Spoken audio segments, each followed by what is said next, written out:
And then finally today, our Black History Legacy makers with Philly ties. We've talked about him before on this podcast, but it's John Kennedy, who was the first black player for the Phillies. And it's well documented, and everyone knows that integration and the history of black players with the Phillies is very, very complicated. They were the last team in the National League to integrate. It's been highly documented the way that Ben Chapman, the manager of the Phillies, treated Jackie Robinson when he came up in the league.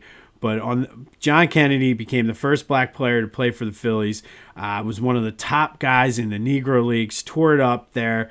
And then in spring training in 1957, hit over 300, played some great defense, and for all intents and purposes, earned the starting shortstop role for the Phillies that year.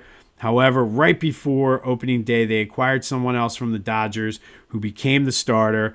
Really kind of a dick move by the Phillies to do that after they had promised and not really ever giving John Kennedy a chance to play.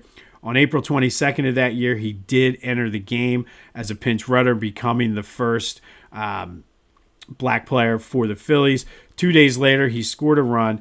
All totaled, he only played 5 games for the Phillies, went 0 for 2, scored that run, but he did pave the way for some of the all-time greats in this Phillies organization. And to his credit, he remained positive about it, even though they kind of screwed him over.